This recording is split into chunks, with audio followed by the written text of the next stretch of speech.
So I just came back from viewing this property. Property is still currently on the market, but I went for an earlier viewing and it was with the same estate agent that is with, and the estate agent said to me that this property I will be viewing, I'm not going to be doing it by myself. It's going to be with the landlord now. And I got so excited because I know it's time for my personality to shine. So as a newbie to property, I've learned when you go to view a property with a vendor, or we say with the landlord itself, you never speak about the property, speak about them, understand why they're selling, and find out how you can help them, so you can understand what is going on and how you can negotiate a price to see how you can help them quickly, if they're willing to, if they want to sell quickly, or if they're not really in the market to sell, if there is an urgent sale or not. So that's what I did. So I went in there. The first thing I said was, oh, I introduced myself. The guy came up very standoffish, so he was like, so I just put all my training into practice. So I was like, oh my God, this garden, this looks so amazing. The conservatory is nice. It gives it that family look.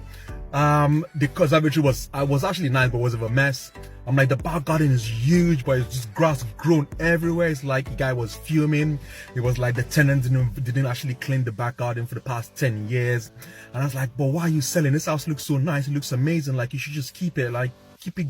Why are you selling? Then it was like, oh, I'm just selling it because I'm just selling. I was like, boys, why just keep it? Why don't you just keep it? Like, do it up and just keep it. The guy goes, no, it's been empty for the past 12 years. And when it's for the past 12 months. And the moment he said that, I went, this is the time to shine. I went, oh my God. I was like, that's impossible. Bro, you're losing money. The guy was like, so the moment I said that, the barrier of a business salesman, I would say the standoffish barrier just broke down, because he was like, I'm just a normal person, just trying to have a chat with him, nothing to do with his money or his life. I was like, why? You're losing so much money. Like, 12 months is a very long time. It's like, oh my God. So I just ended up talking more about himself, his family, where is he based, how many kids does he have, how many property does he own, what does he do for a living. And we just started chats about life, about himself. And we just started talking, and he was like, and he just understood. He just said to me that, listen, you look like someone that likes, but that wants to get into property, that what you know what you're doing. But he said that what he wants for the property, that I know that he knows that from the way I talk, the way I'm negotiating, the way I come across, that's the price that I'm going to offer is going to be a no. So I'm going to be honest with him that I should just let it go. I was like, what do you mean? He goes that so the property is currently in the market for 140. I was going to negotiate it down to about 110, 195. So between the 95k, 110k bracket I was going to offer him on the property. But he said that he wants to do it up to the market value, which is the end value is 180k to 200k. That's what the market value is. So he said that's what he wants for the property. So he's going to do up to that value. And for me, like, he knows that I'm not going to offer that on the property. So then he said to me that, listen, that he buys properties, and he knows what I'm doing. I know that he knows more like what I'm trying to do.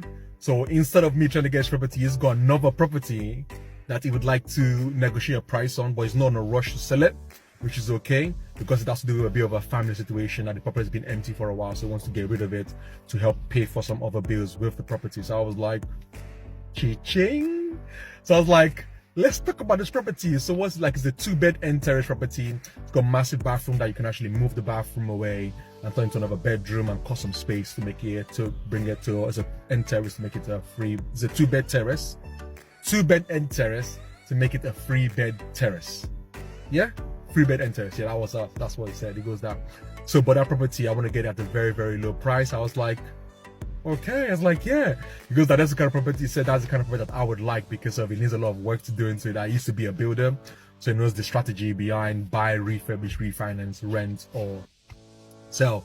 So we had a bit of a chat. So he said, so I gave him my business card, and he said, oh, ask for my name. So I gave him my business card. He goes, you can find me on social media and get to know who I am and get to see what I do consistently. So I was very excited about that as well. So I'm very happy I've actually got that in the belt. So I didn't get the viewing that I wanted, but I got a contact, and the guy looks like he's retiring, so he wants to like sell off his property as well, which is quite good. So I'm very excited about that as well.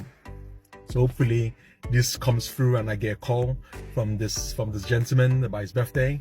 And yeah, very exciting day. So I've got 4 more viewings to go. 4, 3 today, 2 tomorrow. Yeah, let's get it.